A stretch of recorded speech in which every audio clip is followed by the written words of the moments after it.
السلام علیکم ورحمۃ اللہ وبرکاتہ حامدا ومصلیا اما بعد فاعوذ باللہ من الشیطان الرجیم بسم اللہ الرحمن الرحیم انما یخشی اللہ من عبادہ العلماء۔ عنوان تقریر ہے علم کا مقصود خشیت الہی۔ حاضرات،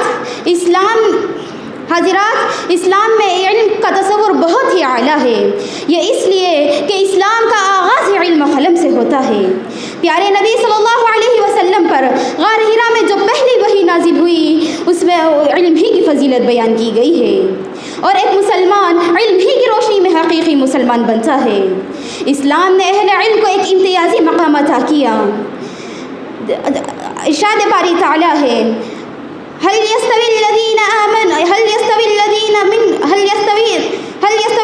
يعلمون والذين لا يعلمون، سورۃ الزمر آیت نمبر 9۔ کیا جاننے والے اور نہ جاننے والے برابر ہو سکتے ہیں؟ اور سورہ مجادلہ آیت نمبر 11 میں علم کو رفع درجات کا سبب بتایا گیا۔ يرفع الله الذين آمنوا منكم والذين اوتوا العلم درجات۔ اللہ تعالیٰ تم میں سے ان لوگوں کو جو ایمان لائے ہیں اور علم دیے گئے ہیں ان کے درجات کو بلند کر دے گا۔ ان دونوں آیتوں میں اللہ تعالیٰ علم والوں کی فضیلت بیان کر رہا ہے کہ اللہ تعالیٰ کے نزدیک عالم اور جاہل برابر نہیں ہو سکتے، اور قیامت کے دن اللہ تعالیٰ علم والوں کے درجات کو بلند کر دے گا۔ حضرات، خوف خدا اور خشیت الہی یہ حصول علم کا اصل مقصد ہے۔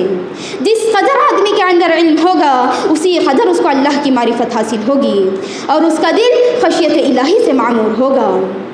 انہی لوگوں کی تعریف بیان کرتے ہوئے اللہ تعالیٰ سورۃ الفاتر آیت نمبر 28 میں ارشاد فرماتا ہے انما یخشی اللہ من عبادہ العلماء، یقیناً اللہ سے اس کے بندوں میں اس کے علماء ہی ڈرتے ہیں۔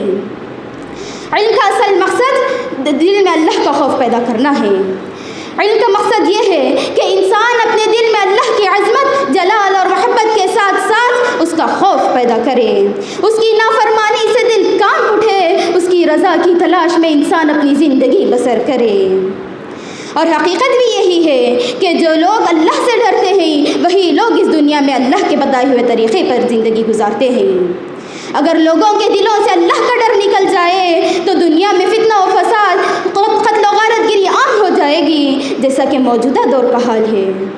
کسی نے کیا ہی خوب کہا ہے، بے علم کا جینا بھی ہے ایک طرح کا مرنا، بے علم کا جینا بھی ہے ایک طرح کا مرنا، جیسے تنے بے روح کو دبا دو یا جلا دو۔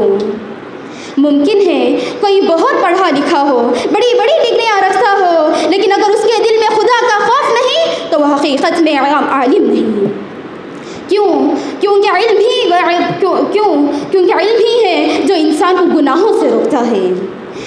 جو علم انسان کے کردار کو نہ بدلے، اس کے اخلاق کو نہ سنوارے، اس کے دل میں اللہ کی محبت اور خوف نہ پیدا کرے، وہ محض معلومات ہے، علم نہیں۔ مسروق رحمہ اللہ فرماتے ہیں کفى بالمرء علما ان یخشى اللہ وکفى بالمرء جہلا ان یعجب بعلمہ۔ آدمی کے عالم ہونے کے لیے یہی کافی ہے کہ وہ اللہ سے ڈرے، اور آدمی کے جاہل ہونے کے لیے یہی کافی ہے کہ وہ اپنے علم پر فخر و گھمنڈ کرے۔ ابن مسعود رضی اللہ عنہ فرماتے ہیں لیس العلم بکثرت الحدیث ولکن العلم عن کثرت الخشیہ۔ زیادہ حدیثیں یاد کر لینا، بڑی بڑی باتیں کرنا علم نہیں، بلکہ اصل علم وہ ہے جس کے ساتھ اللہ کا خوف ہو۔ اسلاف کے اقوال سے ہمیں یہ معلوم ہوتا ہے کہ ان کے نزدیک اصول علم کا مقصد خشیت الہی تھا، اور جو علم دین ہم حاصل کر رہے ہیں اس کی خاصیت ہی خشیت الہی اور معرفت الہی ہے۔ لہٰذا ہم اپنے اندر خشیت الہی پیدا کریں، اور ہمیشہ یہ بات یاد رکھیں کہ جو علم دین ہم حاصل کر رہے ہیں اس کا مقصد ہی دوسروں تک پہنچانا، اور یہ ہمارا اولین فریضہ ہے۔ دعا ہے رب العالمین سے کہ اللہ تعالی ہم تمام کو علم کے مقصد کو سامنے رکھتے ہوئے علم دین حاصل کرنے کی توفیق عطا فرمائے اور ہمیں عالمات بعمل بنائے۔